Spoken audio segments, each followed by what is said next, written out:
আসসালামু আলাইকুম ওয়া রাহমাতুল্লাহি ওয়া বারাকাতু। মোহেব্বুল্লাহ হুজুর বলছি হরিণখোলা দরবার শরীফ থেকে। অনেকের নামের পাশে আন্ডার অ্যাডজুডিকেশন লেখা এসেছে। হ্যাঁ, আমারও এসেছে।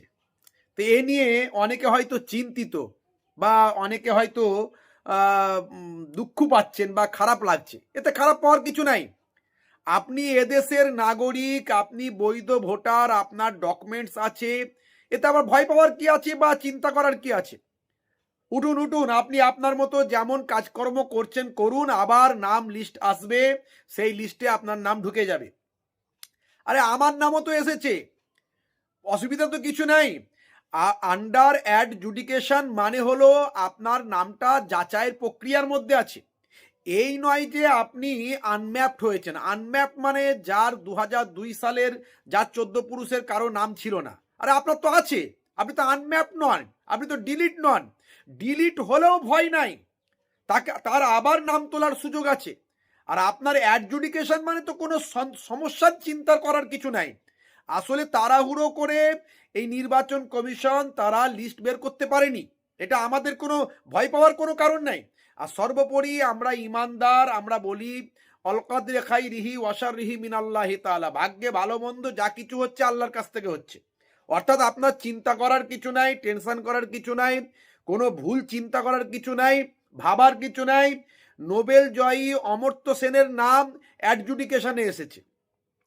তারপর আপনার ওই মেহতাব হোসেন যে ফুটবলার, তার নাম এসেছে। তারপর অ্যাক্টর দেবের নাম এসেছে। কতজনের নাম এসেছে, মন্ত্রী গুলাম রব্বানির নাম এসেছে। কত হাইফাই লোকের নাম, যারা এই সমাজের প্রতিষ্ঠিত, তাদের নাম এসেছে। আর আমি, আমার মতো ক্ষুদ্র মানুষ, আমারও নাম এসেছে। তো এতে চিন্তা করার কিছু না, আমি তো কোনো চিন্তা করছি না। আপনারা কেন চিন্তা করবেন? কোনো টেনশন করবেন না, যে যার নিজের মতো কাজ করুন। আবার কিন্তু সাপ্লিমেন্টারি আবার লিস্ট বেরিয়ে আসবে, দ্বিতীয় লিস্ট, সেই লিস্টে নাম আসবে, কোনো চিন্তা করার কিছু নাই। এই দেখুন, আমার পাসপোর্ট আছে, এটাই তো বলছে ভারতবর্ষের সবচেয়ে বড় ডকুমেন্টস, এটা তো কেন্দ্র সরকারের দেওয়া, সেই ডকুমেন্টস আমার আছে। আমার পূর্বপুরুষের ইংরেজ আমলের দলিল আছে।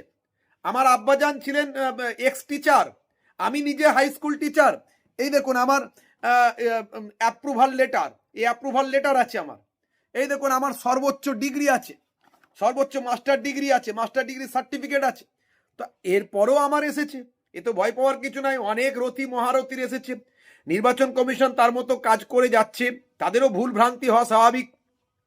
আমরা প্রয়োজন হলে একজনও বৈধ ভোটারের নাম যদি বাদ যায়, আমরা লেকচারার্স অ্যাসোসিয়েশন অফ বেঙ্গলের পক্ষ থেকে এর আগেও সুপ্রিম কোর্টে গেছিলাম, আবার সুপ্রিম কোর্টে যাব। অর্থাৎ আপনারা কেউ ভয় পাবেন না, কেউ মন খারাপ করবেন না, সকলে যে যার কাজ করুন। এটা একটা প্রসেসিং, কাজ চলছে, চলুক, আমাদের কোনো আপত্তি নাই। আমরা আইনের প্রতি ভরসা রেখেছি, ভারতবর্ষের সংবিধানের প্রতি আমাদের আস্থা আছে। আমরা সর্বোপরি নিশ্চয় আল্লাহ রাব্বুল আলামিন আমাদের সবাইকে হেফাজত করবেন। অর্থাৎ ভয় পাওয়ার কিছু নাই, ঐক্যবদ্ধ থাকুন। যার নাম অ্যাডজুডিকেশনে এসেছে বা ডিলিটিংয়ে এসেছে, তার পাশে থাকুন, তাকে আইনি সহায়তা করুন, সাহায্য করুন, প্রচুর পরিমাণে শেয়ার করুন। ধন্যবাদ।